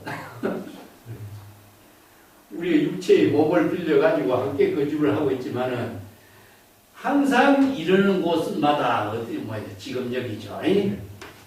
불식 주인공을 우리가 알 수가 없어. 주인공을 불식이라는 게 주인공을 의식하지 않아. 여기 불식이란 말이 나와. 이 주인공을 우리가 대상 경계로 인식하거나 분별하거나 하지 않아요. 무심의 작용으로 이루어져. 이게 불식이에요. 이때 불식이라는 말 자체를 대상 경계로 중생심으로 사량 분별해서 인식하는 차별의 세계에 있지 않다는 이야기야. 그래서 육조단경에 불식이란 말은 뭐니까? 나는 항상 바로 신지, 정법으로 신지하고 나는 한평생 불식문자다 이런 말씀입니다. 육조단경에 이런 말씀, 불식문자다. 그래서 이제 육조단경이 이 글 때문에 육조해능은 문자를 모르는 사람이다 이렇게 다 이해를 해버린 거예요. 불식문자다.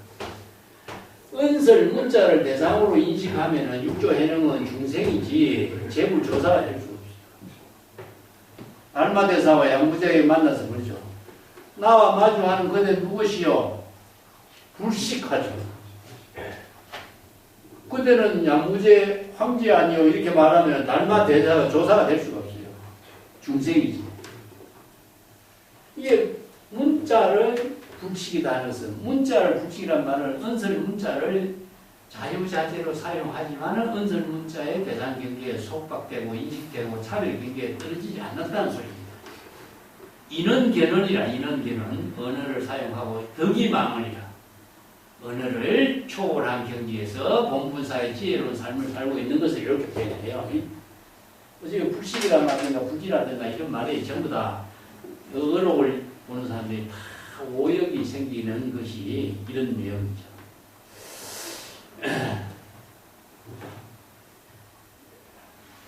1500인 선지식이라고 한 사람이 화두야 불식이군. 이 말은 참 당신은 설봉선사 당시는 훌륭한 선지식으로서 1500대중을 건너리면서 화두, 선문답에 대해서 일체 언서를 초월한 경지에서 살고 있는 것 같네 이런 말이에요. 그 말이죠. 이 설봉선사를 비판한 것 같지만 설봉선사의 안목을 떠보는 말이에요. 그러니까 설봉선사가 마지막으로 하는 말이 뭐죠? 노성 주지사번이요. 노성은 자기 자신을 자칭하는 말이고 주지하는 일이 번거롭다 이런 말씀입니다. 바쁘다, 번거롭다. 노성은 주지하는 일이 본분사로서 바쁘다 이런 말이죠. 그죠? 아까도 얘기했지만 설봉선사는 평생 공양주를 오래 살았고 3번 투자산을 올라서 투자선사를 침견했고 9번 동산양계선사를 침견해서 동산양계선사의 문화에서 공양주 노릇했어요. 그래서 유명한 법문이 나왔잖아요. 동산양계선사의 문화에서 공양주를 할 때에 쌀을 일고 있는 거죠. 이게 또 양계선사가 그때는 쌀을 이는가 돌을 골라내는가 쌀과 돌이라는 두 차별상이 있잖아. 이것에 대해서 안목을 점검하는 것을 갖고 질문하는 거예요. 이게 쌀을 잃는데 돌을 골라낸다 하는 것은 하나를 제거하고 하나를 선택하는 것이 되잖아요. 그죠? 그러면 차별상이 떨어지잖아요. 이게 설봉이 안목이 없으니까 그때는 쌀과 돌을 모두 다 떨쳐버립니다. 이렇게 대답해요. 그러면 대중은 뭘 먹으라고 딱 대답하는 이게 할 말을 못하네요. 안목이 없으니까. 자, 하나를 골라낸다면 차별성이 떨어지고, 둘을 다 버린다 한다면 대중은 뭘 먹느냐. 그때는 방편의 지혜로 대답할 수 있는 작가 선지식의 안목이 없으니까 그 동사의 본문에 독자적인 방편의 지혜로 대답을 못하는 거예요. 그렇게 선지식을 참모하면서 선지식이 문화에서 이렇게 감추, 이게 불로 달구은 쇠를 망치로 때리고 달구고 하면서 방편의 지혜를 익히고 배우고 체득할 수 있는 능력을 갖추는 것이 바로 행각수행이잖아요. 그냥 산중을 찾아다니는 게 행각수행이 아니에요. 이 선지식의 지혜의 안목과 방편의 지혜를 배우고 익히서 자신의 작가 선지식으로 역할을 할 수 있는 능력을 갖추는 수행을 하는 것이잖아요. 그런 이제 시간을 갖겠죠. 그러니까 이제 설봉은 지금에서야 삼성의 이런 질문에 대답을 할 수 있는 거예요. 노성은 주지하는 일에 바쁘다. 이게 독자적인 안목으로 자신의 입장을 밝혀내는 거죠. 그죠? 그 주지라고 하는 말이 우리가 사찰에 주지하니까 주지란 말이 일반적으로 사용하고 있지만은 그 선성들이 사용하고 있는 주지라는 말은요.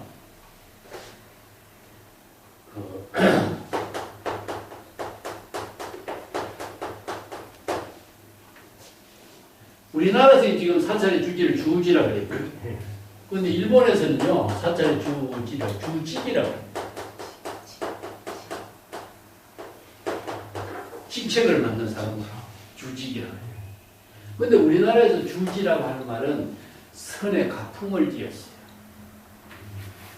선성들의, 중국 선성들의 가풍을 이어서 중국의 선성들은 전부 다 주지인 거예요. 주지가 무엇이냐? 방장의 거주예요. 방장은 주지가 거주하는 공간이죠. 그래서 주지가 뭘 합니까? 법당에 올라요.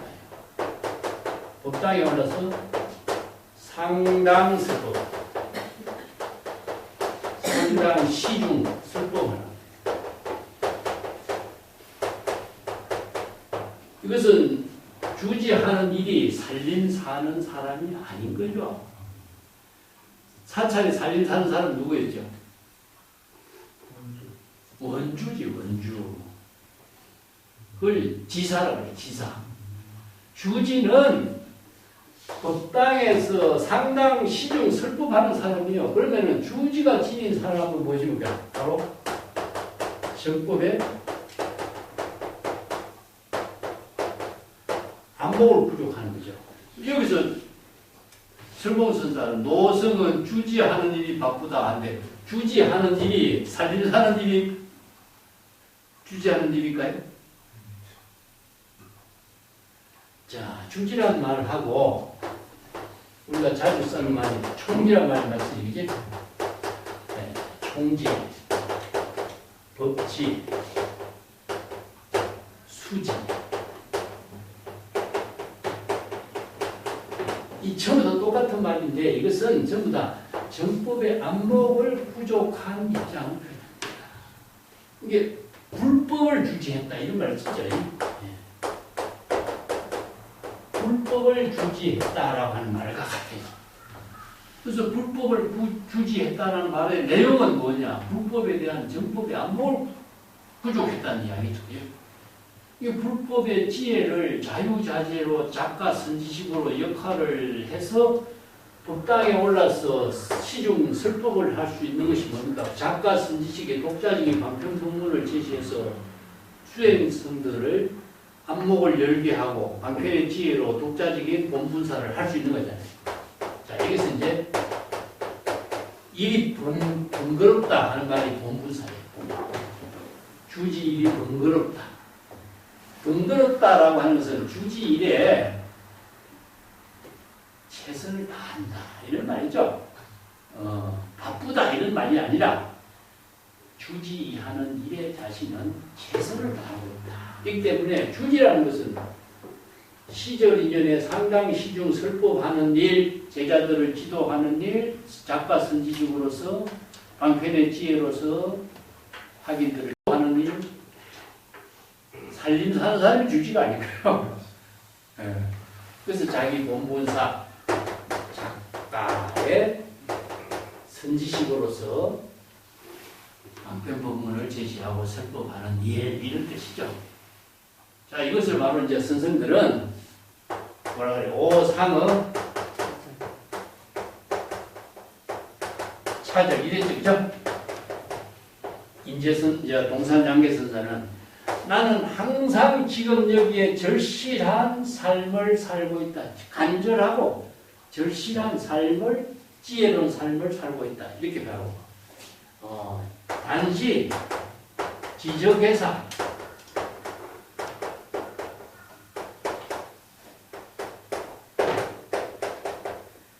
참 간단하게 이야기하죠, 그죠? 동산장계선사가 우남선사 보고 30년 이후에 스승에 대해서 누가 질문하면 뭐라고 대답할까요? 하니까 단지 지금 여기 자기 일을 하는 노인네라고 대답해라. 이 딱 한마디 하는 거예요. 지금 작가 선지식이 자기 일을 하는 사람이라. 네. 그 일을 하는 사람이 주지하는 일입니다. 주지. 이게 불법을 주지해서 자기 본분사의 지혜로운 삶을 사는 사람. 그래서 정법의 안목을 부족해서 작가 선지식으로 시전년에 자기 본분사의 삶을 사는 일이 내 하는 일이다. 이 한마디로서 이제 응답하는 거죠. 왜 선문답도 불실이냐 이 한마디가 그런 일은 의식의 대상 경계를 둘 일이 아니다. 내 본분사의 일 그 자체가 나에게서 가장 중요한 일이다. 이게 여기에서 그 삼성선사의 질문에 이 고수의 대답을 이렇게 한마디로 딱 정리했죠. 그래서 질문도 상당히 이제 선문답으로서 뛰어났고 대답도 상당히 뛰어난 대답으로 선문답을 지금 나눈 것이죠.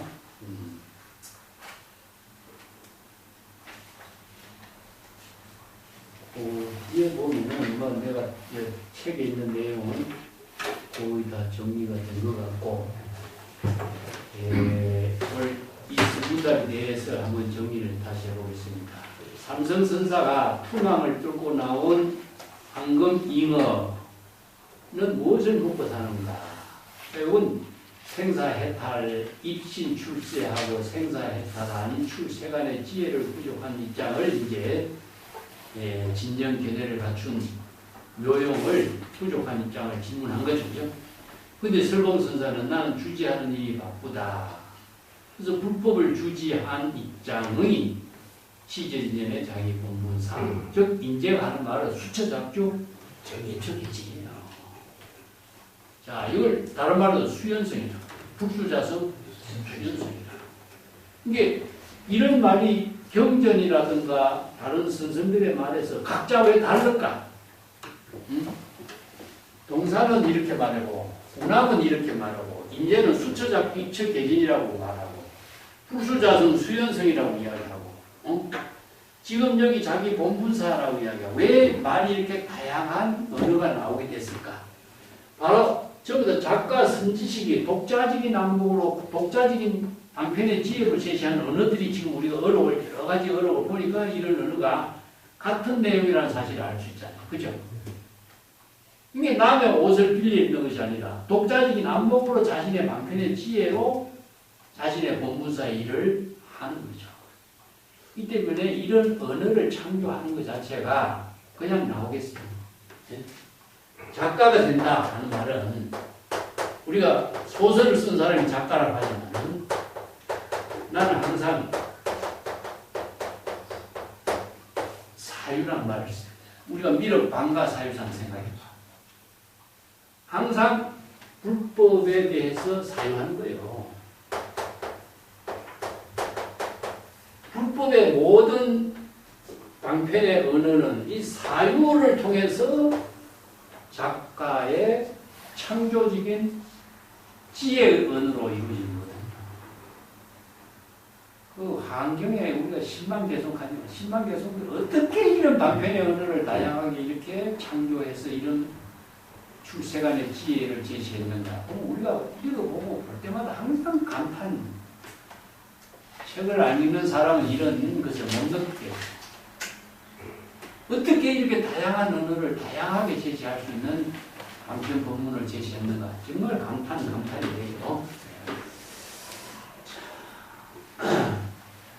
개송을 보겠습니다. 312쪽에 한번 보십시오. 이게 이제 투망, 거민, 휴운, 대수요. 세수다. 그죠? 그물을 뚫고 나온 황금 물고기가 물 속에 있다고 말하지 말라. 휴운이라고 하는 것을 말하는 것을 상가하라, 말하지 말라. 그런 말이죠. 그래서 황금 잉어라고 하는 말이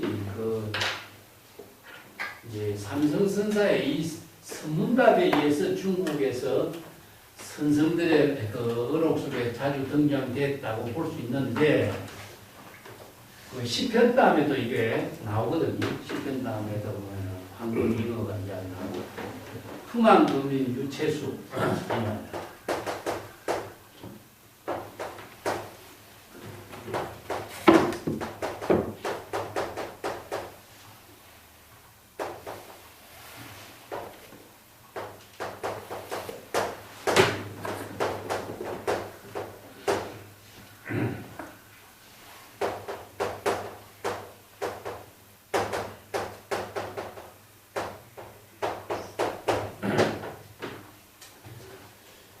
여기 이제 근인이라 나오죠.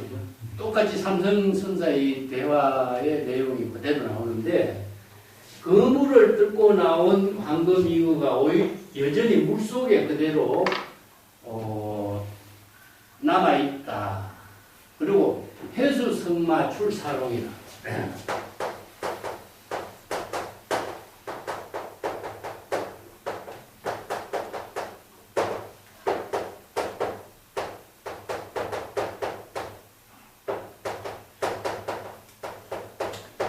조사이에 이 개송을 쓰는데, 머리를 되돌린 성마는 뭐냐면은 성역, 목인 같이 무심의 도인을 이렇게 표현해요. 무시무사인을.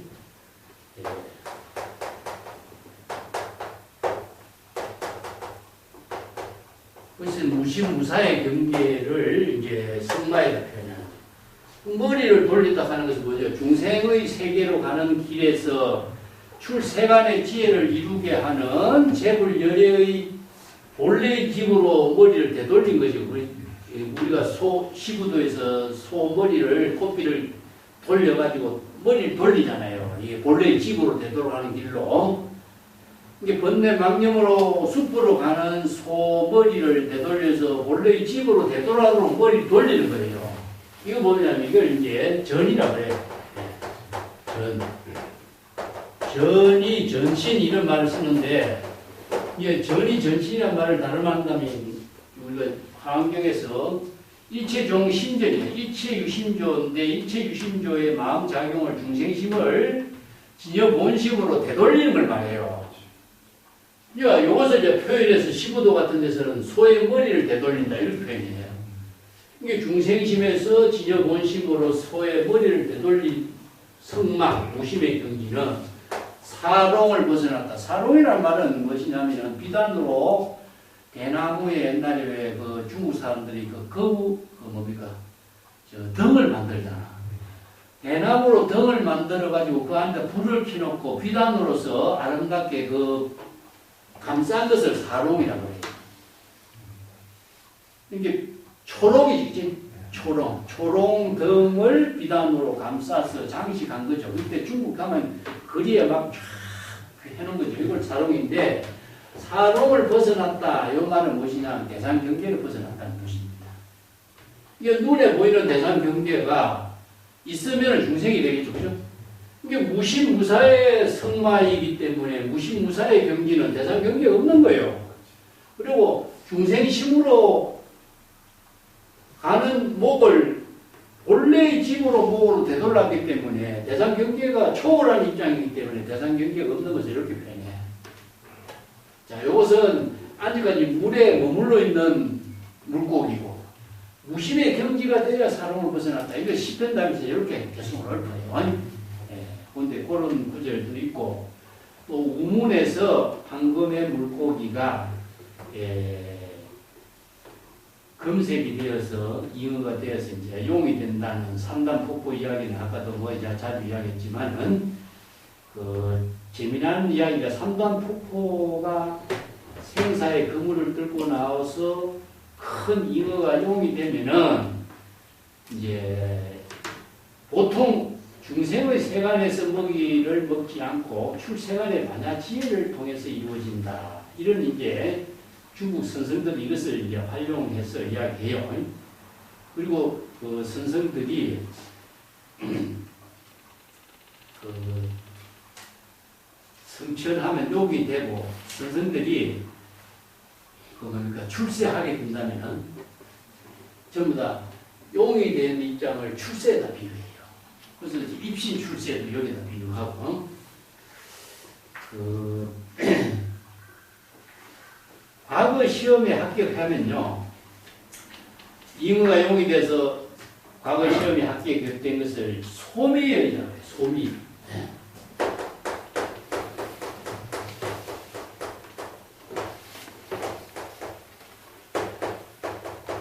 재미난 표현을 쓰죠, 그죠? 과거 시험에 축하하는 연애를 소미연이라고 해요. 잉어가 꼬리를 불태워서 잉어가 없어져서 성천이 됐다는 이야기죠. 소미연. 근데 과거 시험에 합격한 그 축하 파티를 소미연이라고 중국에서 옛날에 그랬는데 선문에서는요, 그 소미의 성년이라는 말 씁니다. 소미의 성년.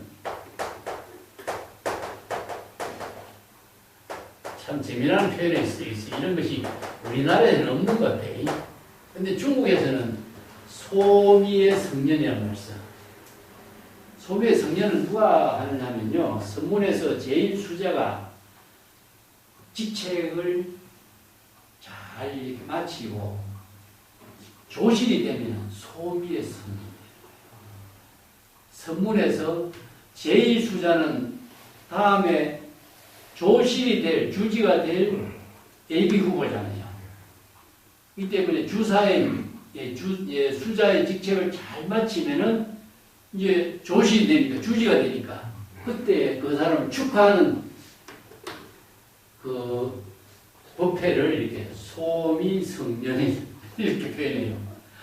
이런 사례가 그 중국에서 있었다 하는 거 보면 참 재미나죠.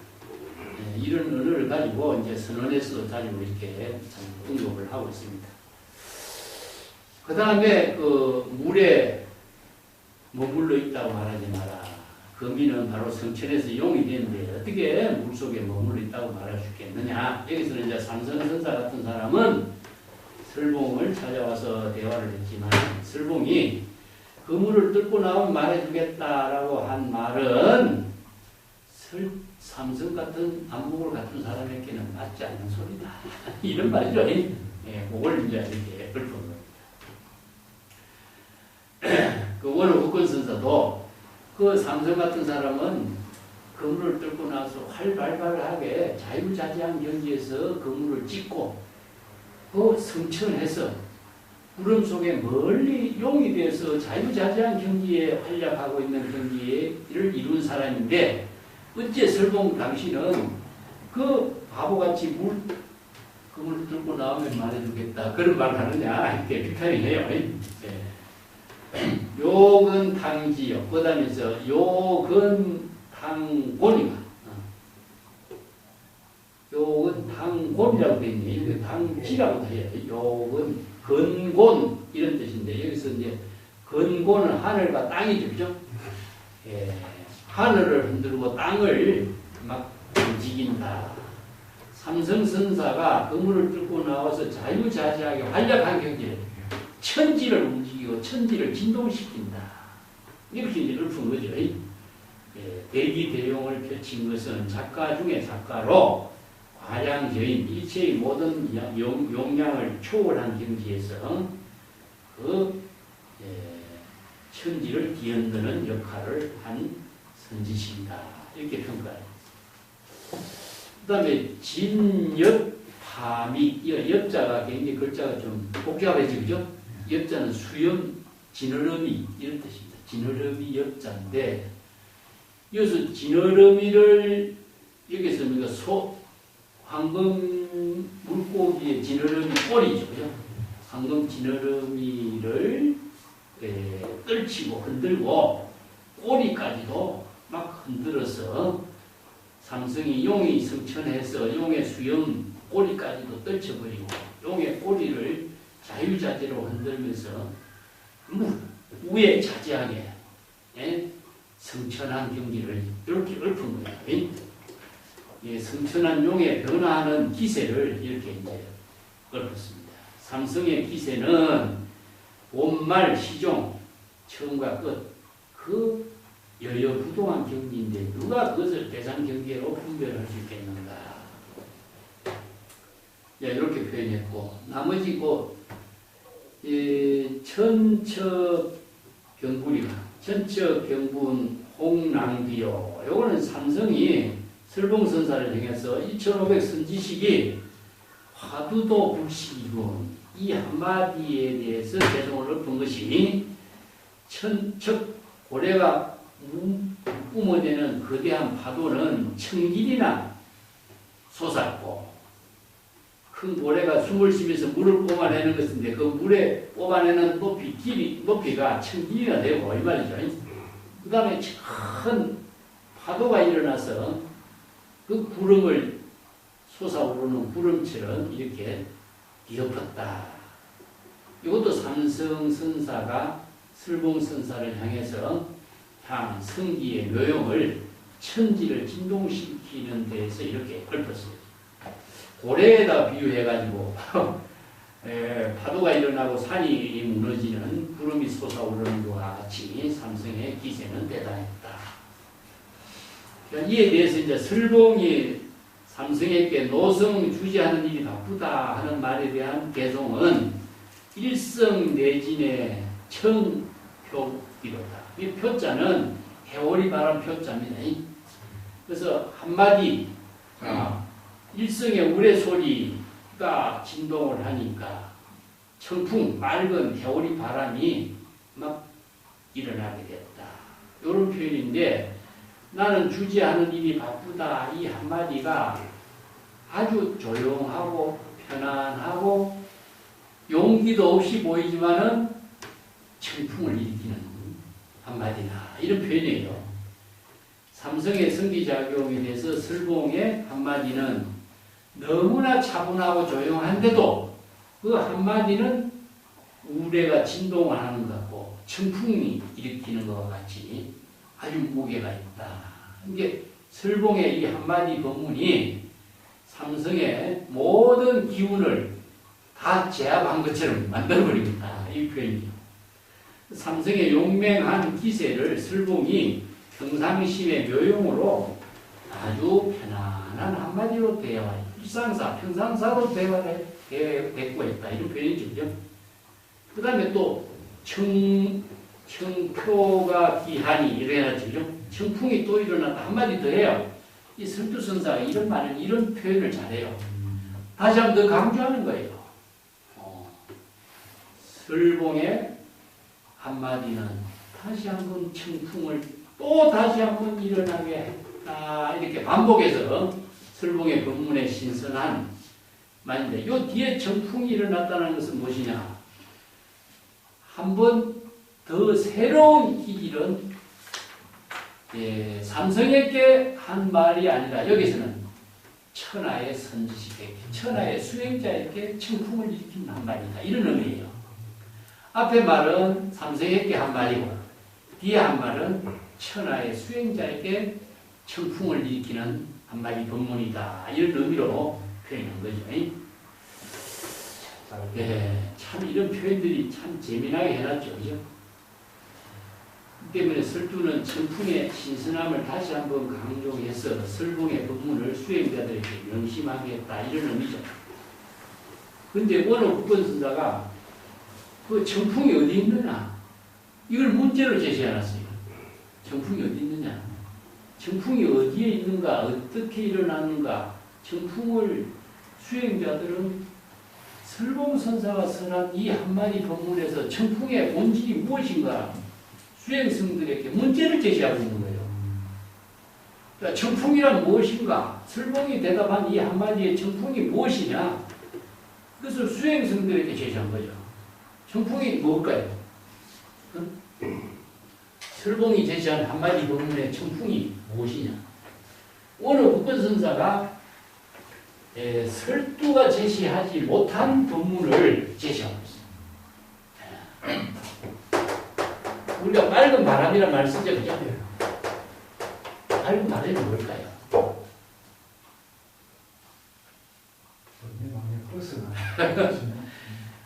자, 먹구름이라든가 번뇌 망림의 구름이라든가 모든 그것을 전부 다 깨끗하게 입는 거죠, 그죠?